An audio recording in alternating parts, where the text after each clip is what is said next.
Hello, welcome everybody here in Munich.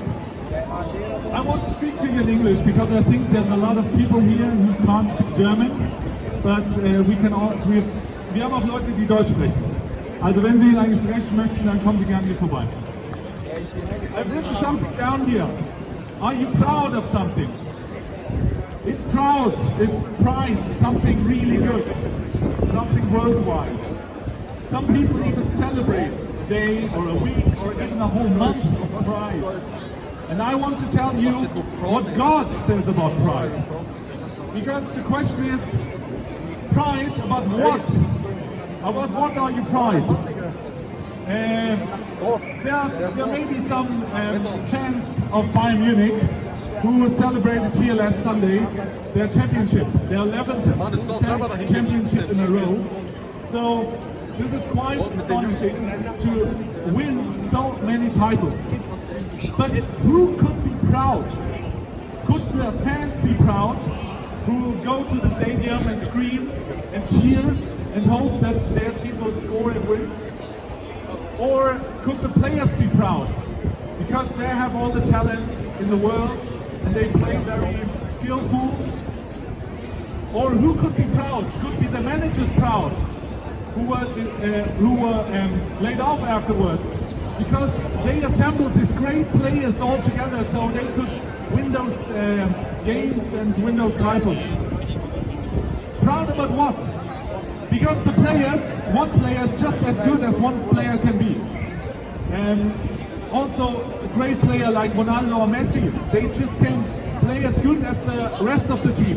If you have a great player, if you have a great forward and he scores 3 or 4 goals, but the defense is so weak and they receive 6, then he's losing anyway. So who could be proud of what? Could be the whole team be proud of how good they played? But on the other side, if you ask people who accomplish something really great, they always say, in the end, a lot of it's luck. It's pure luck. It's pure luck. And some people are proud of the way how they live, how they dress, how they behave, whatever. You know, you could be proud about so many things. But I want to tell you what God says about pride. God says He opposes the proud people. The proud people are in opposition to God. You know, it's like in the parliament. You have the ruling party, which would be God in this case, and on the other side you have the opposition. You have people who want to rule, who want to have power, but they don't have any power. Okay. And the thing is, they oppose it. They want to do other things that the ruling party or parties do. And this is what is opposition mean. And God says He opposes the pride. He doesn't want to, but this is not where the verse stops. But He gives grace to the humble. So the people who want to say, oh, I'm so great, I don't need anybody, I'm the greatest or whatever, yeah, like Bayern Munich forever #1 or something, they will not go well together with God. God opposes. God opposes the pride. God doesn't want to have pride people. If people say to themselves, oh, I'm so good, I'm self-sufficient, I don't need anybody else, God says, no, go away. But God says to the humble, to them He gives grace. And what is grace? Grace is something what you cannot earn by yourself. If I'm working 40 hours for my employee, I get the money I receive as a payment. We have a contract, so I deserve it.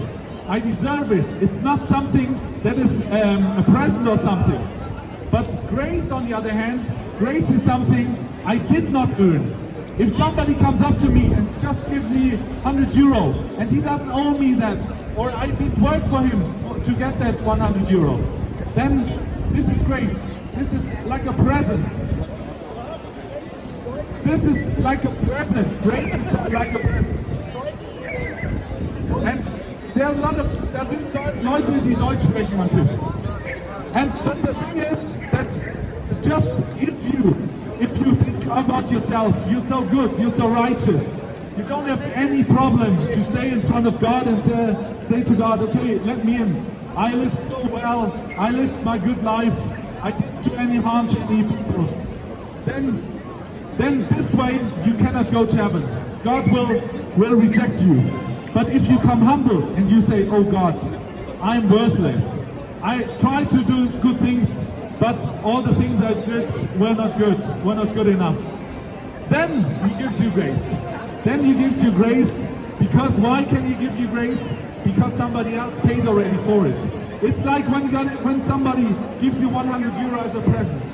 Somebody else had to pay for it. Somebody else had to work for it to get those 100 euros, to give it to you. And this is also with God, because Jesus paid everything.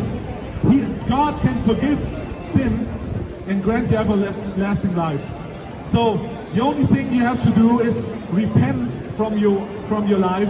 Don't be a hypocrite or be proud of what you did and what you think you had achieved by yourself, but rather come to God and say, no, God, you are holy, you're great, you're righteous, I'm not. I need you, I need your forgiveness. This is the only way how you can get right with God.